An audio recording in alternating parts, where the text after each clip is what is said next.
Hi guys, it's Wombat, and from time to time I discover maps that I've never heard of, never seen any videos of, and you gotta wonder where some of these comes from, because just recently I found this one named Vietnam by Thach, and I do apologize, I probably totally killed your name there.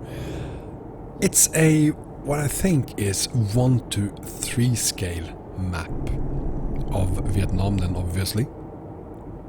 That covers about 1600 kilometers of road on the 1:3 scale, which it's equivalent of to some 11,000, 12,000 kilometers of roads on a 1:19 scale map. So it's a pretty big standalone map, this, which includes 15 cities, among them Hanoi, the capital of Vietnam, and a lot of other cities I probably should have heard of but never heard of. 15 cities in total. And I gotta say, this map, this Thach guy, he must have spent a ton of hours doing this thing, but it's because it's full of details everywhere. As you can see while we're traveling here, there's a lot of people around the roads, there's a ton of trees here, there are tiny details all over this thing that takes a lot of time to put there. Now, just because it takes a lot of time to do something doesn't make anything great. But even though I wish that some of the details on the map were different, I'm very happy to say that you won't find any floating or hoovering trees or houses really on this map. There's not a lot of that. There's very little of that, to be honest. So from that perspective, Thach has spent a lot of time making sure that things work as good as they possibly can. Now, I'm not an expert on Vietnam. I've never been to Vietnam, but I've seen images, I've seen videos, I've been going through the travel catalogs and their representations of Vietnam, and I have friends who've been there, who've told me how great Vietnam is. So I have an idea of what Vietnam looks like, and there are some elements of that in here, but not a lot, to be honest. There are no rice fields or terraces.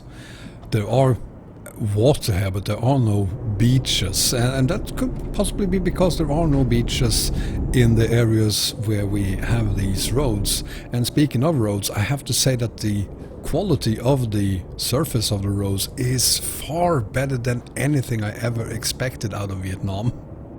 There are no rickshaws or tuk-tuks or mopeds with 15 people on them or buffaloes with carriages. What I'm basically saying is that we need a Vietnam traffic mod. So I'm gonna leave it up to those of you who've actually been to Vietnam to say if this is a good representation of Vietnam or not. But what I can say for sure is that the cities doesn't look like the cities they are representing in real life. This is Hanoi, and it is basically just one road through the city. Yeah, sure, you have some intersections and then you have to go left or right to give the impression of having more roads than it does, but you can't really haul or drive on any more than just one road through the cities. It's not a complaint really, it's just a reflection.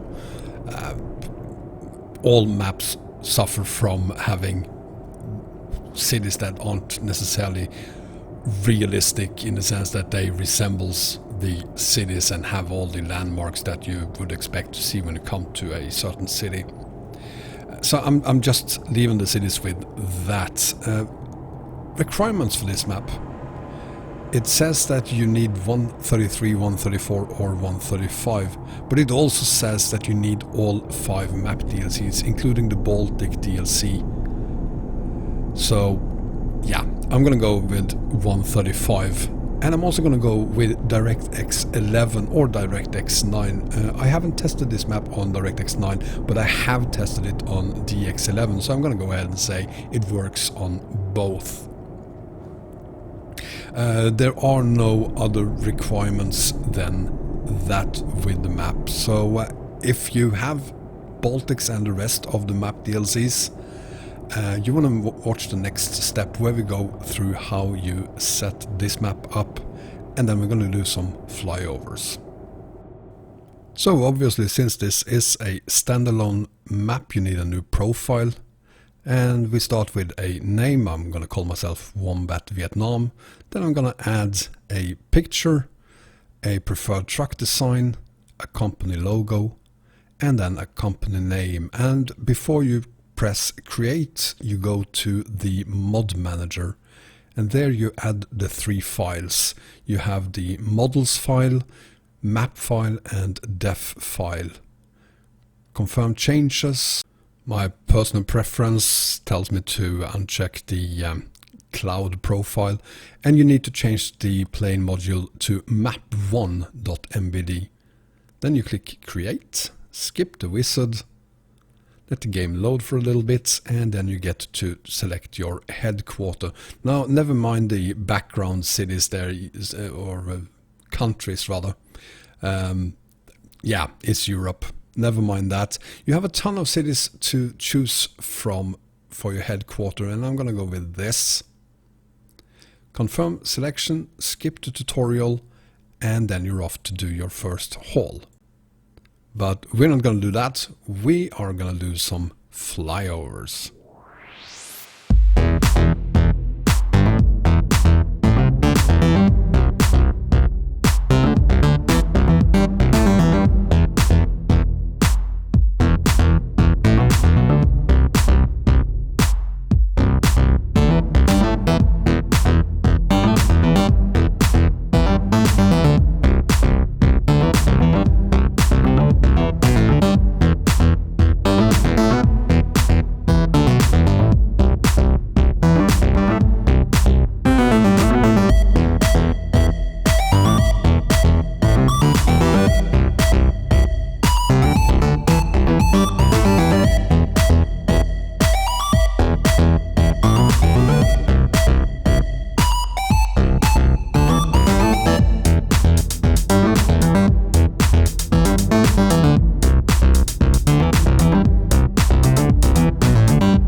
So there are a lot of things to really enjoy on this map.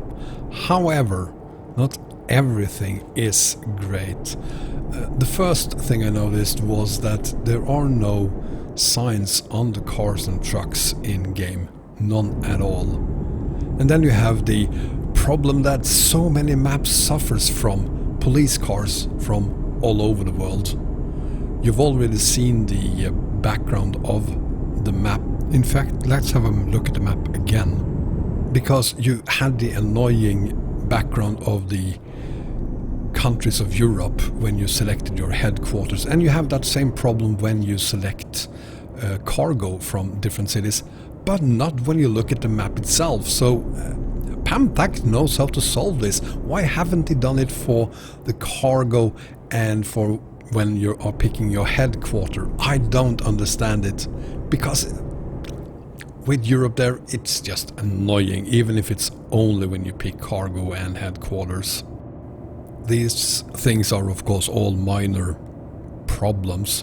There are a couple of others though that aren't really small problems, and one of them being that the quality of the backgrounds is pretty low in a lot of places, and the backgrounds then is the mountains that you see in the background, which leads to the next problem. You can't quite very often see the low quality mountains in the background because the drawing distance is too small on this map.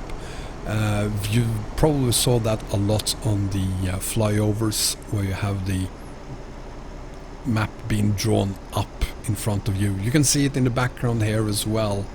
It's really, really annoying, and something I hope he will fix for an upcoming version. One might argue that it's good for those who have low spec computers, and I'm gonna say no, it's not gonna help, because due to all the objects on this map, there are quite a few places where the map really needs some optimization, because I have problems. Even though I have a GTX 1060 6GB graphics card, I still struggle in a few places on this map. And while I'm on the subject of whining, can you please fix this problem? I'm going crazy because of it. Let's do another one, shall we? You see this problem with every single bridge on this map. No, I don't have any cargo behind me right now, so yeah, my truck is pretty light, but this is a problem you see even if you have cargo. Obviously not as huge a problem when you do have a trailer behind you, but I mean, come on, this is dangerous. It's just really, really annoying, and it's on all the bridges and in a few other places as well. So yeah, fix it. But that is also the only issues I have with this map. Other than that, I feel that this map is a great map to haul on. I also think that the map would benefit from having a built-in bus mod. In fact, it's pretty odd that it doesn't have it built in, because I found one video by the mod maker or map maker, and he is using a bus, and there is a ton of buses on this map. There's a ton of bus terminals here. You see a lot of buses on the sides of the road. You have people that seems to be waiting for the bus in quite a few places. So it's heavily leaning in the direction of bus map, and still it doesn't have any passenger cargoes available for you. But of course you can always add your own terminal / passenger mod to it, and of course a bus if you like. But again, it feels like it's something that probably should be built into the map already. But hey, I'm not complaining. I had a fantastic time hauling on this map. It's not one of my top 10 maps, not at all. but it is a very good map, and the only map that I've found that at least tries to recreate Vietnam. So yeah, with that said, thank you very much for watching, guys. I hope you enjoyed the video, and if you did, please give me a thumbs up, and if you haven't done so already, subscribe as well. As always, feel free to share my videos on your social media. It helps me out tremendously, so in advance, thank you very much for that. Have a great evening, everyone. Bye bye.